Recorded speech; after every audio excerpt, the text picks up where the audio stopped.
C'est tout bon pour moi. Ça tourne de ton côté? Yes. Allez. Recording in progress. Alors c'est parti de mon côté aussi. Allez, pour commencer, je te laisse te présenter rapidement, comme ça on a un petit peu de contexte, et puis après on attaque avec ton bilan. Alors, salut à toi, Sean. Donc, je m'appelle Ali, j'ai 31 ans. Je suis triathlète amateur avec un niveau confirmé, on va dire. Et je prépare les championnats du monde de triathlon Alpha Ironman fin octobre 2022. C'est la raison pour laquelle j'ai contacté Sean pour voir un peu où j'en suis niveau physiologique. Je suis aussi coach en triathlon et en prépa physique. Voilà, globalement, pour pas faire long. Super.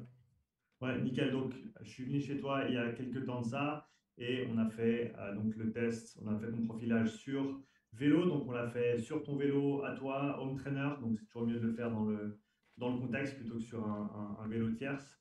Donc là, on était bien. On a eu un petit souci, j'ai eu un petit souci avec le masque. Le capteur d'oxygène ne fonctionnait pas. Donc, on a tes données ventilatoires, mais pas de consommation d'oxygène. Donc, on verra ça lors de notre prochain test. Quand on fera un retest sur le même format, on aura toutes les données qu'on a déjà prises cette fois-ci, qu'on pourra comparer. Et on pourra comparer également, on voit en tout cas ce qui se passe au niveau de l'oxymétrie, pardon, au niveau de la consommation de l'oxygène. Mais quoi qu'il arrive sur ce test-là, donc protocole classique pour moi ici, protocole 4.1. Donc on est parti sur 100 watts, 4 minutes de travail, 1 minute de repos passif intercalé à chaque fois. Et on est monté de 25 watts en 25 watts. Fréquence max atteinte 182. On est monté, tu as fini le palier à 300 watts. Et donc ça nous fait un joli test ici avec une belle distribution d'intensité. Les choses qui sont ressorties au niveau des seuils, donc on a un premier seuil aux alentours des 160 watts sur ce test, un deuxième seuil aux alentours des 240 watts. Et de par ce profil général, une priorité à mon sens sur le premier seuil, étant donné ta discipline sportive, et un deuxième seuil à attaquer en deuxième priorité, une VO2 max qui, alors déjà, est pas nécessairement ton gagne-pain avec tes 70.3. Et alors, malgré qu'on n'ait pas ta valeur de VO2 max à proprement parler, je pense que tu as tout intérêt à bosser sur le bas du tableau, en tout cas pour les mois qui viennent, à discuter après, bien sûr, dans le contexte où tu te trouves dans ta saison. Au niveau des différents systèmes physiologiques, capacité respiratoire et fonction respiratoire qui ressortent comme étant celles qui peuvent être travaillées, à mon avis, D'accord? le plus en tout cas. Donc, on va voir ça en détail maintenant. Tu as des questions jusque-là ou c'est bon? Non, non. Ok, donc là, on a au niveau de ta spirométrie qu'on a effectuée, donc le volume pulmonaire, c'est le CVF, capacité vitale forcée sur le PDF que je t'ai envoyé. Puissance expiratoire, c'est le VEMS 1, donc volume expiratoire maximal en 1 seconde. Et la raison pour les scores ici, pour moi, pour les athlètes, je cherche un 110% par rapport à la norme. Donc, je ne te veux pas juste à la norme par rapport à ta taille et ta corpulence, je te veux un petit peu en dessus, étant donné que tu vas avoir des demandes au niveau respiratoire qui sont plus hautes que monsieur et madame tout le monde. Donc là, B parce qu'on est en dessous de 110, et un C parce qu'on est juste autour des 100. Et donc, à mon avis, c'est quelque chose qui peut être travaillé, cette capacité respiratoire, et qui peut peut-être te donner un petit peu plus de place pour travailler. Et on le voit également au niveau de la fonction respiratoire. Donc, les fréquences que moi j'aime voir, c'est des fréquences qui sont beaucoup plus basses, à basse intensité. Donc à 100 watts, j'aimerais bien devoir tourner au maximum à la moitié de 28 ou de 29 qu'on voit ici. Donc là, tu es à presque 30 respirations minutes, malgré le fait que tu sois facilement en zone 1. Donc ce que j'aime voir là, c'est des respirations minutes en dessous de 15. C'est vraiment facile, tu peux prendre des grandes respirations. En plus de ça, tu vois que malgré le fait que tu n'aies pas une monstre capacité respiratoire, tu as quand même théoriquement 3,6 litres que tu peux utiliser par respiration. Et ce qu'on voit ici, c'est que le maximum que tu exploites, c'est en fin de test 2,6, tu le vois sur le jaune ici, le volume courant moyen sur la dernière minute d'effort. Et donc, ce que j'aime voir, c'est voilà, juste mettre à profit ce volume, étant donné qu'on sait que si tu respires plus profondément, de 1, on va réduire l'espace mort, qui est le volume d'air qui ne touche jamais en fait les alvéoles. Il y a 150 millilitres à 200 millilitres qui sont en gros dans les conduites et qui ne vont jamais toucher tes poumons. Et ben, tu multiplies ce volume-là par le nombre de respirations que tu prends. Donc, si tu en prends 15 ou si tu en prends 30, eh ben, tu vas doubler ce volume d'air qui, entre guillemets, ne sert à rien. Donc, déjà, on veut minimiser ce volume d'air-là. Ensuite, tu vas vouloir remplir tes poumons complètement parce qu'on veut maximiser la surface d'échange. pour tout ce qui est les échanges gazeux. Et donc, si tu respires que en haut ici, tu ne vas pas nécessairement aller remplir tes poumons vers le bas. Si on pense en plus à l'anatomie du poumon, les capillaires et les alvéoles qui sont à la base, tout en bas des poumons, en général, ont une meilleure opportunité d'échange simplement du fait de la gravité. Tu as le sang qui va descendre en bas, dans le bas des poumons et dans les capillaires, et donc un meilleur échange qui peut se faire là-bas. Donc, on a tout intérêt à remplir ces poumons. En plus de ça, si tu as une rétention de CO2 un petit peu plus importante, du fait que tu respires moins souvent, moins rapidement, on va avoir une meilleure extraction de l'oxygène aussi au niveau des capillaires. Donc, toutes ces raisons font que c'est toujours une bonne idée de respirer un petit peu moins fréquemment et un petit peu plus profondément. Donc ça, ce serait la première chose qui ressort ici au niveau respiratoire. Est-ce que tu as des questions par rapport à ça? Oui, juste pour remettre un peu dans le contexte, j'ai un peu, je t'avais dit, hein, j'ai un peu d'asthme, Mhm. asthme allergique, donc je suis déjà assez content d'avoir ces résultats en ayant un peu d'asthme, sachant qu'on avait volontairement pas pris j'avais pas pris mon médicament que je prends. Ouais. C'est un médicament qui se prend sur le long terme, hein, Mhm. que j'avais volontairement pas pris pour voir ce que ça donne sans traitement. Ouais. Et la deuxième remarque que j'ai, je pense que mon volume courant, qui n'est pas, que tu dis 3,6, et j'utilise que 2,6, je pense que c'est aussi lié à la position sur le vélo, la position aérodynamique, où on est vraiment... Ça, c'est certain. Ça, c'est Ouais, certain. Ouais. Et donc, ça, c'est un truc dont je parle avec Jameson Hughes, il a gagné Saint-Georges en U24, ouais, il y a 3 semaines en arrière. Et le podcast sort ce soir d'ailleurs. Et on parle de ça justement. Et lui, il parle de travailler justement la capacité respiratoire ou le volume respiratoire dans la position aéro. ouais. Donc, je pense que autant du travail général peut être intéressant, autant pour toi en position TT, ça peut être super intéressant de faire ce travail parce que justement, c'est spécifique à ton sport.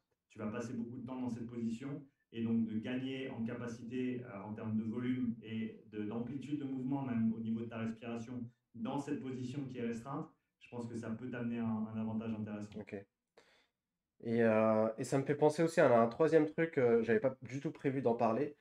J'ai un masque, je sais pas comment on appelle ça, enfin, c'est juste les masques qui restreignent le volume d'air, donc Mhm. c'est pas de l'hypoxie. Ces masques-là, moi j'ai mon avis sur le masque, je peux le partager, et d'ailleurs j'aimerais bien savoir ton avis. Mhm. Euh, pour moi, c'est pas de l'hypoxie, donc ça n'améliore pas l'efficacité à traiter l'oxygène. Euh, c'est juste, pour moi, c'est juste que ça crée une résistance au niveau du flux d'air, et donc les muscles inspirateurs et expirateurs doivent travailler plus fort. Et donc pour moi, Mhm. ça aide plus à muscler les muscles inspirateurs et expirateurs pour du coup une meilleure efficacité de respiration, mais pas une meilleure efficacité d'utilisation de l'oxygène. Je sais pas si je me fais Mhm. comprendre. Tu te fais très bien comprendre. Alors, je suis d'accord avec toi. Si tu as une résistance, il va y avoir un travail de renforcement, autant au niveau inspiratoire que expiratoire. Après, la particularité avec la respiration qu'il faut considérer, à mon avis, c'est l'importance de l'amplitude de chaque cycle respiratoire. Et pense au fait que quand tes poumons sont vides et quand tu essayes de prendre, disons, 1 demi-litre d'air, c'est vachement facile parce que, en gros, tu as une pression qui est négative à Ouais, l'intérieur de la cage thoracique. Donc, même si tu fais rien, involontairement, tu vas prendre 1 demi-litre d'air sans aucun effort. ouais, Alors que si pour toi, tu as déjà 3 litres, par exemple, ouais, et que tu essaies de rajouter 1 demi-litre en fin d'inspiration, tu vois que la résistance va être beaucoup plus importante. ouais, Donc, un souci que j'ai si on parle d'utiliser uniquement des appareils qui nous permettent d'appliquer une résistance au niveau de la respiration, c'est que potentiellement tu vas restreindre ton amplitude de mouvement du fait que déjà tu travailles, déjà en fin d'inspiration, c'est dur d'inspirer complètement, même sans résistance. Et si tu appliques une résistance, c'est possible que ça, en gros, restreigne ton amplitude respiratoire ok, en fin d'inspiration qui est, si on veut bien, là où la magie se passe en termes de gagner en volume et gagner en capacité. Donc, à mon avis, c'est un outil qui peut être utilisé, mais ça ne devrait pas être le seul outil parce que si on ne se focalise pas à un moment donné sur la composante volume, on va potentiellement perdre ces petits pourcentages en fin d'inspiration qui peuvent être, pour certains, qui peut être ont un petit peu moins de place que les autres, comme c'est le cas pour toi au niveau de la Ok. capacité, et ben ces pourcentages en fin d'inspiration, c'est à mon avis les plus importants pour toi. Ok. Et tu peux avoir c'est un peu comme l'analogie de se dire, eh ben, tu peux avoir un quart de squat qui est super fort, mais si tu peux pas faire un squat complet, eh ben, voilà, dans une compétition d'haltérophilie, tu vas devoir faire un squat complet pour aller chercher ton clean. Et donc, il faut un squat complet. Tu vois un Ok. petit peu l'analogie. Donc, Ouais. autant tu peux, c'est pas mauvais de faire des quarts de squat et renforcer vraiment sa puissance et sa force de jambe, même dans une amplitude restreinte. Autant tu veux quand même faire aussi des squats complets pour aller toucher cette amplitude totale. Ok. Donc là-dessus, on est bon. Respiratoire, cardiovasculaire, on est très bien. 40 de battements de cœur au repos, une très très belle amplitude cardiaque aussi, une très très bonne récup, entre 30 et 40 battements sur toute la durée du test. Donc ça, c'était très très bien. Une tendance cardiaque montante, rien à déclarer de ce côté-là. On passe au niveau oxymétrie et lactatémie. Donc là, on a ta courbe de lactatémie qu'on a pris à la fin de chaque intervalle de travail. Et on voit la courbe ici. Donc, ce qu'on a déterminé ensemble, c'était que, en tout cas, ce que j'ai déterminé, c'est que ton premier seuil, eh ben, comme tu le sais, hein, il y a plein de méthodes de calcul pour déterminer le premier seuil. Donc, ce que je fais, c'est que je regarde deux, trois méthodes de calcul qui sont, on va dire, validées ou sur Ouais. lesquelles pas mal de gens s'accordent. Donc, en général, je regarde le log-log et le baseline plus 0,5. Et après, dans cet intervalle, je me fie à ce qui se passe au niveau de l'oxymétrie musculaire. Donc là, on voit clairement un changement de tendance entre 150 et 175 watts. Dans le sens où à 125 watts, tu as une tendance qui est légèrement montante, 150 watts, tu as une tendance qui est clairement montante, 175 watts, tu as une tendance qui est descendante. Et ensuite, ça continue 200, 225, et ensuite, on a un plateau à 250, 75 et 300.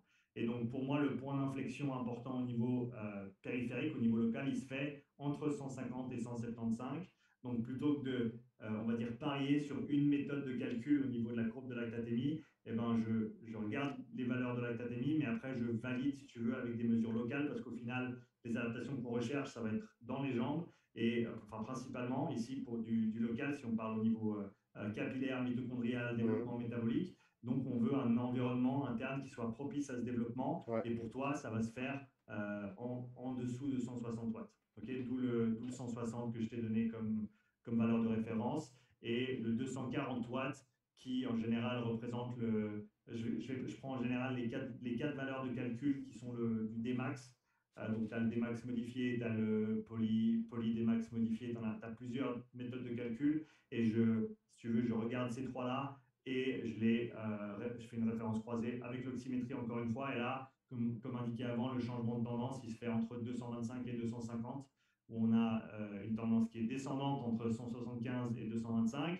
Et ensuite, on atteint ce plateau plus ou moins sur les trois derniers intervalles, qui dénote encore une fois un changement au niveau de la cinétique interne. Et donc, deuxième seuil placé pour toi à 240 watts. Donc, ça, c'est nos seuils au niveau lactatémie et qui correspondent au niveau oxymétrie musculaire au niveau local également. Ça joue pour toi? Ouais. J'ai une question. Dis-moi. Est-ce que tu arrives à savoir avec le MOXIE si mon facteur limitant c'est plus la respiration interne ou externe? Pour ça, il faudrait pouvoir développer des échelles pour l'un et pour l'autre, et ensuite pouvoir les comparer dans le sens où eh ben, pouvoir dire quelles sont des bonnes valeurs pour l'un et quelles sont des bonnes valeurs pour l'autre. Donc là, comme je t'ai dit au début, à mon sens, tu as de la marge de progression avec ton premier seuil à 160 watts. Okay. Donc ce que je fais, étant donné qu'on n'a pas les valeurs de VO2 ici, ce que je fais aussi, c'est que je regarde le pourcentage de watts au premier seuil par rapport à la valeur de fin. Donc là, on est aux alentours de 53%. Okay. Et ton deuxième seuil, j'aurais pas dû le fermer, ton deuxième seuil qui va être, si je ne me trompe pas, à 80%, ouais, oui, donc 80%. Donc on a 53% et 80%. Et ce que je fais, c'est qu'on peut regarder ici les valeurs des autres tests que j'ai effectués, et on peut voir ces différents pourcentages. Donc sur le haut du tableau, par exemple Thibaut, qui est un cycliste ultra, eh ben, on voit un premier seuil qui est à 70% au niveau des watts par rapport à la valeur de fin, et un deuxième seuil qui est autour des 88%. Donc pour un profil comme le tien, Ironman plutôt longue distance, pardon, triathlon plutôt longue distance, C'est plutôt ce profil-là vers lequel que je voudrais voir. Ok, donc ça voudrait dire, si on prend 0,7 sur 300, donc j'aimerais bien voir ton premier seuil aux alentours des 200-210 watts. Ok, donc pour ça, on a 50 watts de marge de progression. Donc pour moi, c'est autant ta respiration au niveau de ce qu'on a vu, ta coordination respiratoire et ta capacité respiratoire, elles peuvent être améliorées, autant ton développement métabolique interne au niveau respiration cellulaire peut être amélioré également avec un bon calibrage de ta zone 2 notamment. Ça, c'est à mon avis le plus important pour un sport comme le tien, c'est de s'assurer qu'on soit très conservateur avec les watts sur sa zone 2, simplement pour s'assurer que les adaptations se passent bien comme on Ouais, le souhaite, plutôt que, ouais, j'étais le premier à le faire aussi, de bosser juste un petit peu trop fort parce qu'on sent que sinon on ne travaille pas assez, mais au final, les adaptations ne sont pas les mêmes. Comme tu peux le voir ici, si on bosse à, tu vois, 150 watts, on est en dessous de 1 millimole. Et si on bosse en dessus de 175, on est déjà à passer 1,3, 1,5. Donc ça monte assez vite, en gros, après 150. Donc autant je t'ai mis le premier seuil à 160, autant si moi je devais te dire à quelle intensité travailler, je te mettrais autour des 130, 140 watts pour être très conservateur. Et parce qu'au final, tu as meilleur temps d'être 30 watts en dessous plutôt que 10 watts en dessus. Parce que 30 watts ouais, en dessous, tu vas avoir les mêmes adaptations et le boulot va être bon, va être positif. Alors que si on est un tout petit peu en dessus, eh ben, les adaptations ne vont pas se faire. Donc, pour revenir à ta question originale, respiration interne, respiration cellulaire ou ventilation, si on veut utiliser les termes techniques, et ben, à mon avis, les deux peuvent être travaillés dans ce cas-là. Après, lequel prioriser, je ne pense pas que tu dois choisir parce que les deux peuvent être travaillés en même temps, si tu veux bien. ok, ok, ok. Ça joue pour toi? Ouais, ça marche.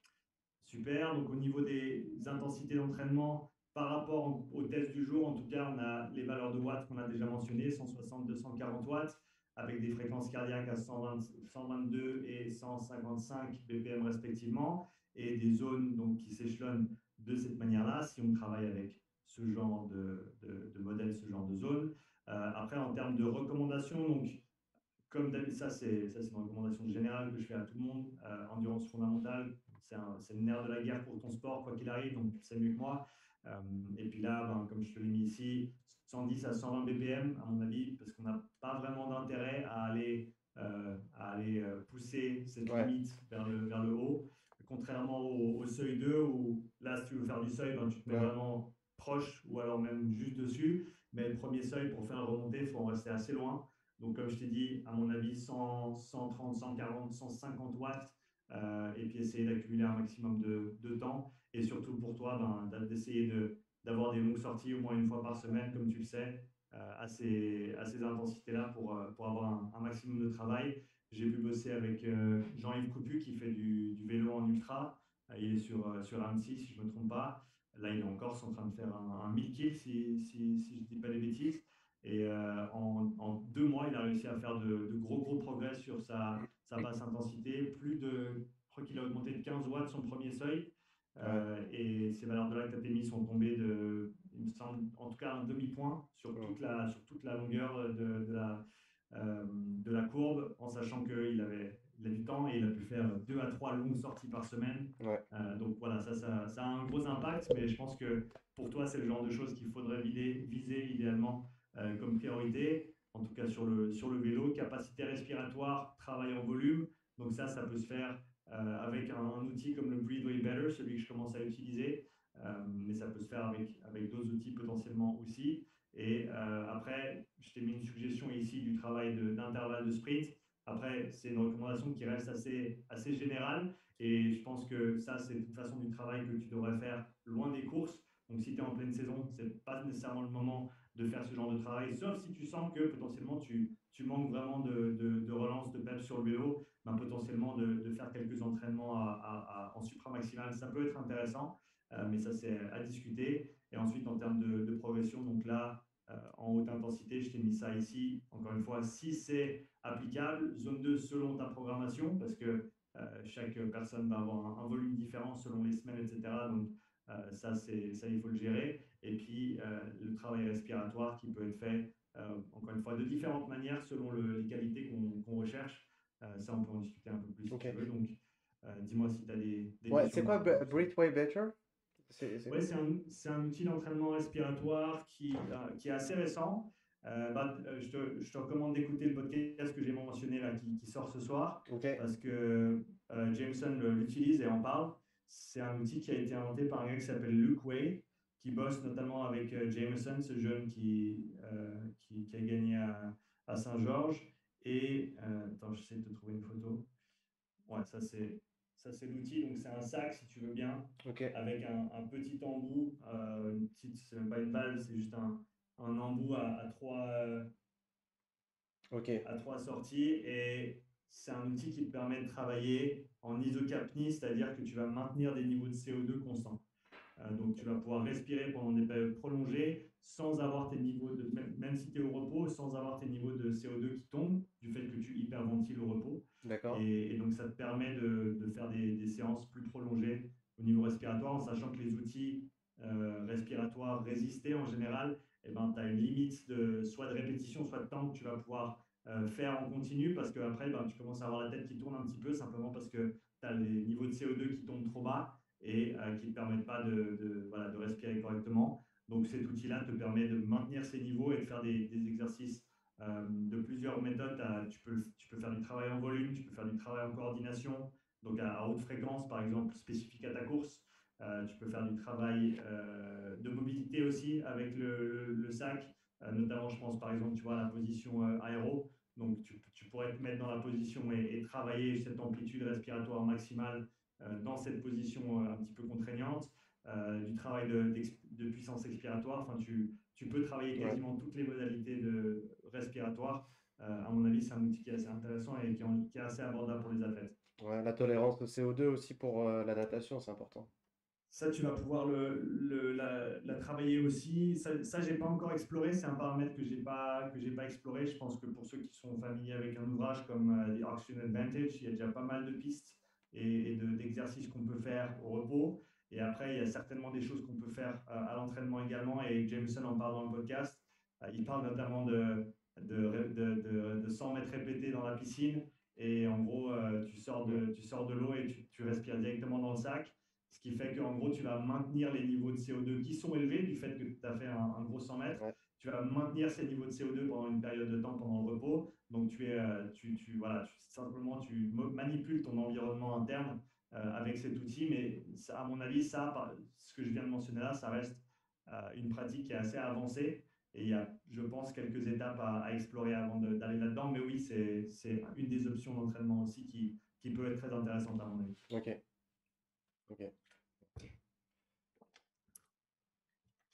Dis-moi du coup si tu as des questions sur le rapport de manière générale ou les valeurs qui en sont sorties ou Euh, autres. ouais, non, non, globalement, moi enfin, de toute façon, je te l'avais dit, les valeurs correspondent pas vraiment à ce que je suis habitué de voir.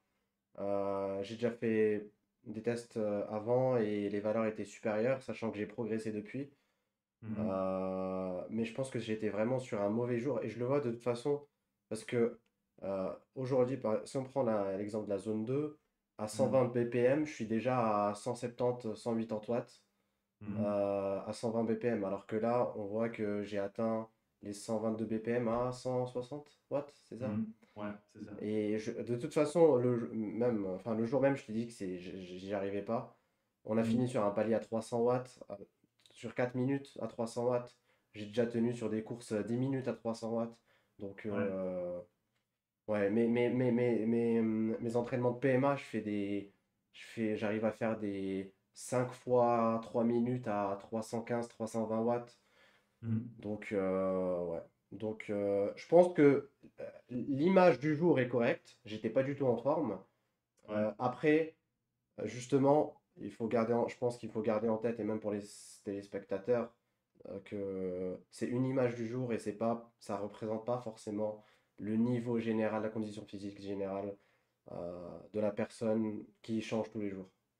Ouais, ça c'est clair. Je le dis toujours, c'est le défaut d'un test à un instant T, c'est que tu t'exposes aux variations journalières voilà, qui sont la réalité du terrain et donc qui font que ben, sur un jour, tu peux avoir quelque chose qui est soit sous-estimé, soit surestimé par rapport à la norme pour cette personne. Donc, tu as bien fait de le mentionner, c'est quelque chose à prendre en compte. Ouais. Voilà, Tu avais voilà. d'autres questions sinon? Non, c'est tout bon.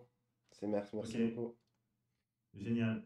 Bah écoute, s'il y a autre chose avec lequel je peux t'aider plus tard, n'hésite surtout pas à me solliciter. Ok, De toute façon, comme je te l'avais mentionné déjà, hein, vu que j'ai eu un souci avec mon équipement, eh ben, le prochain test est pour moi. Donc, quand tu veux faire un retest, donc ce qu'on fera, c'est qu'on prendra exactement le même format, comme ça on peut vraiment comparer toutes ces ok. données, autant respiratoire que métabolique et autres. Donc voilà, quand tu es prêt pour faire un second test comme celui-ci, en général, je recommande en tout cas 2 à 3 mois si tu as le temps de faire pas mal de développement. Sinon, même, ça peut être un 4 mois à 6 mois plus tard. Et ben, tu me sollicites et on planifie le test et on le refera. On fera du mieux qu'on peut pour se mettre dans les mêmes conditions et pouvoir répliquer tout ça et pouvoir avoir des données qu'on pourra comparer.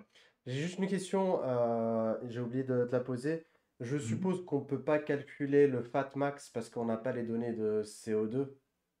Alors, on ne peut pas calculer le fat max en termes de valeur d'oxydation des substrats, comme tu l'as dit, parce qu'on n'a pas le CO2 avec le VO2 master. Par contre, ce que j'ai vu de manière générale, c'est que la zone de fat max, elle va toujours correspondre en général au lactate min, c'est-à-dire que là où tu as les valeurs de lactate les plus basses, c'est là où tu vas oxyder le plus de graisse. Ok. Donc pour toi, ça va être clairement en dessous de 150 watts. Là où on va être en dessous de 1 millimole, c'est là où tu vas être le plus à même d'oxyder un maximum de graisse. Mais comme tu l'as dit, on n'a pas de valeur d'oxydation du substrat en lui-même avec cet outil. Et il me semble que ça va venir, ça. Il y a un nouveau VO2 Master qui va sortir.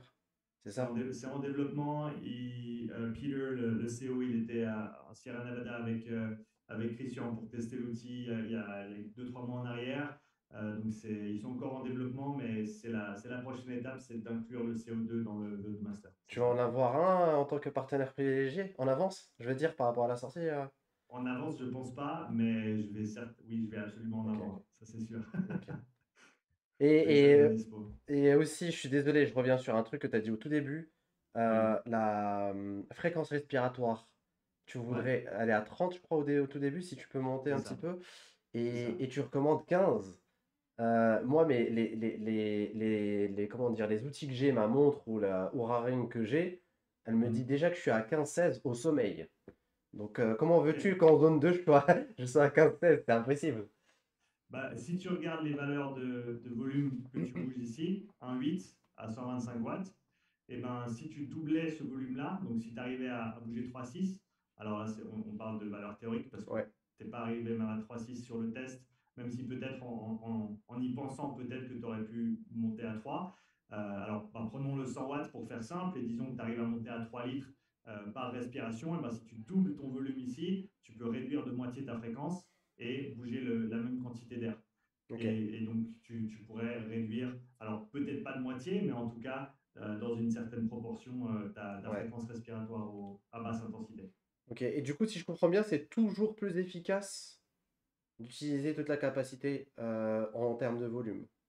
Ouais, en ayant Ouais, ou est-ce réfléchi pas que... mal, je pense que le seul contexte où tu veux hyperventiler et avec des respirations très courtes, ça va être avec des méthodes respiratoires qui sont vraiment plus axées modulation du système nerveux autonome, Mhm, comme tu peux trouver dans certaines pratiques Wim Hof et autres. mhm. Et là, une hyperventilation volontaire et courte peut être intéressante. Mais sinon, à mon avis, pour un effort sportif, il n'y a pas vraiment de contexte où tu vas vouloir Ok. limiter ton volume respiratoire. Parce que je pense aussi à l'environnement de la natation où notre Mhm. torse est sous l'eau, où il y a une pression de l'eau. Enfin, pour moi, je pense que même les personnes très entraînées pour la respiration, enfin pour l'entraînement respiratoire, je pense que dans l'eau, c'est quasi impossible d'utiliser tout ça en volume. Alors, tu as la contrainte dans l'eau de devoir garder une certaine quantité d'air pour rester à flot. Donc, tu ne peux pas vider tes poumons complètement comme tu pourrais le faire sur un vélo. Et donc, c'est clair que ta mécanique respiratoire dans l'eau ne va pas être la même. Et en Ouais. plus de ça, comme tu l'as dit, tu as la pression sur la cage thoracique qui va avoir une grosse influence sur la manière dont tu respires. Donc là, ce dont je te parle, c'est vraiment, on va dire, spécifique au vélo Ouais. et ne va pas nécessairement s'appliquer directement en natation. Ah.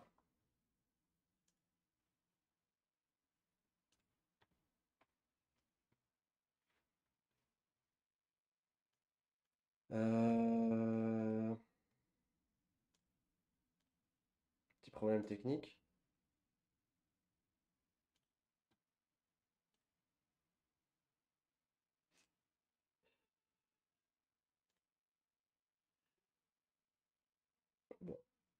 Bon, alors, il n'y a plus de connexion.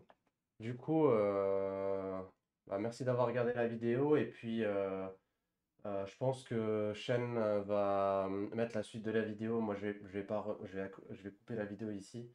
Mais Shen va sûrement faire un montage et mettre le reste de la vidéo. Donc, si vous voulez regarder un peu la suite de la vidéo, de toute façon, on a quasiment conclu. Mais si vous voulez voir la suite de la vidéo, allez sur son compte YouTube. Ça s'appelle Upside Strength. Merci beaucoup, à plus, à bientôt. Ciao, ciao.